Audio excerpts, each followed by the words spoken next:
Olá a todos, nós vamos falar sobre a produção em massa. Bom, nosso grupo é composto por Vitor Roberto, Jéssica Milene e Lucas Nascimento. Então, nós vamos iniciar falando do que são os princípios da produção em massa.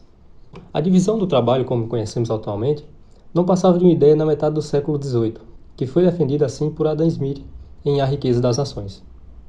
Para ele, todo indivíduo trabalha no sentido de que fazer o rendimento da sociedade seja o maior possível, e dessa forma o trabalhador tem em mente o seu próprio lucro, e nem sempre a intenção de promover o interesse público.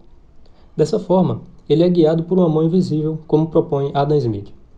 No entanto, quem de fato racionalizou e sistematizou essa divisão foi o engenheiro Frederick Taylor. Para Taylor, o operário das fábricas deveria executar tarefas especializadas e repetitivas, ou seja, trabalho manual seria diferenciado do trabalho intelectual.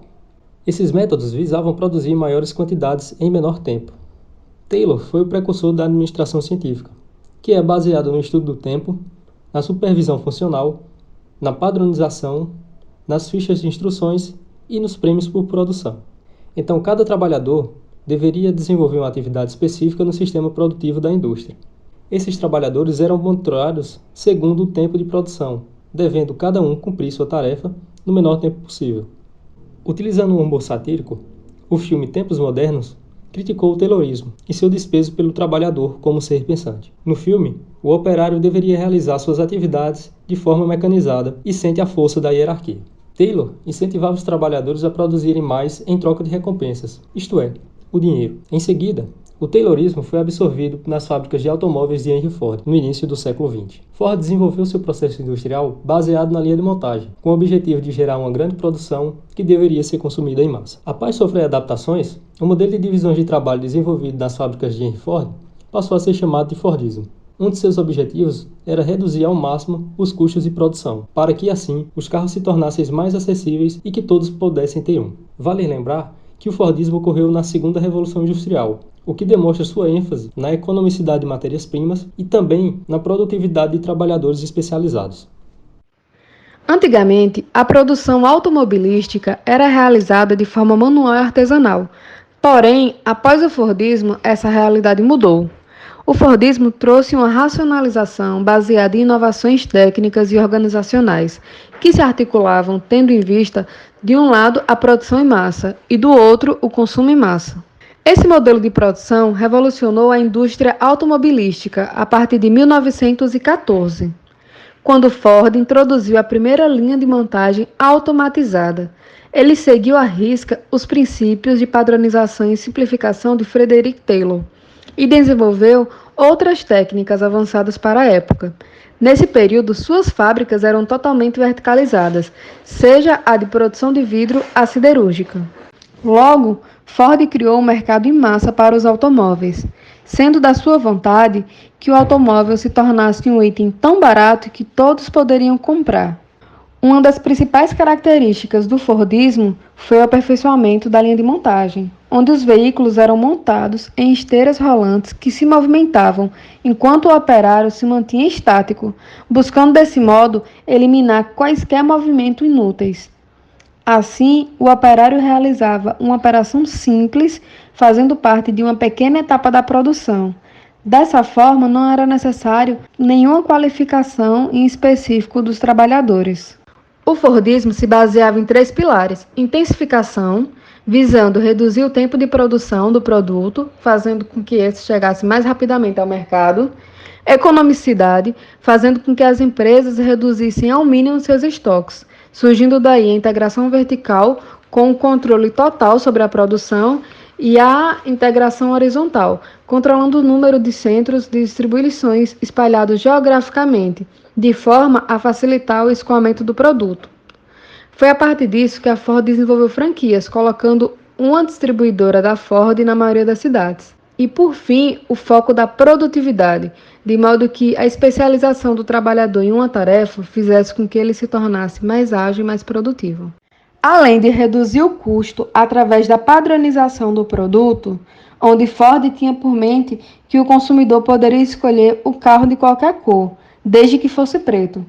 Isso não era por acaso. A tinta preta secava mais rápido, consequentemente, permitia uma rápida montagem.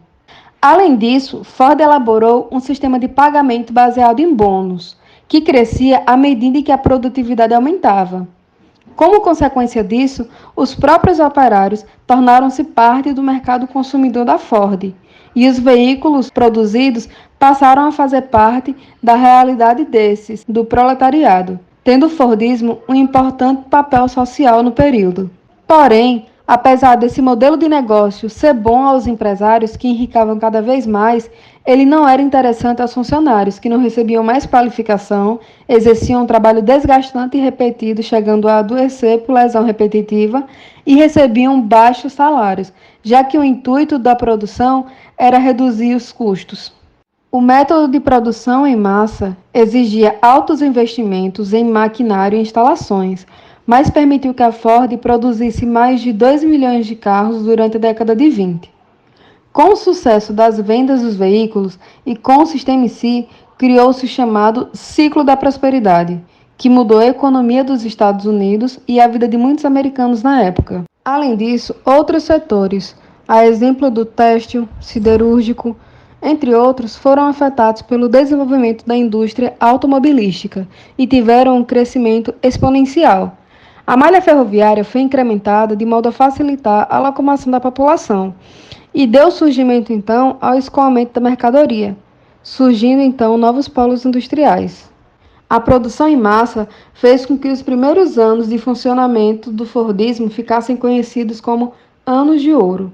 O Fordismo favorecia quantidade e a variedade, logo não tinha interesse algum sobre personalização, mas sim por padronização, não dando espaço à inovação e oscilações do mercado. A crise começou em 1970, após um choque de petróleo e a entrada de competidores japoneses no mercado automobilístico.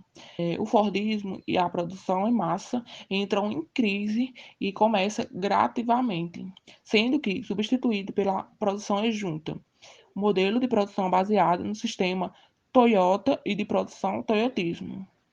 Henry Ford foi responsável pela criação do novo modelo organizacional que impactou a ciência da administração. O Fordismo foi fundamental para a racionalização do processo produtivo na fabricação de baixo custo e na acumulação de capital.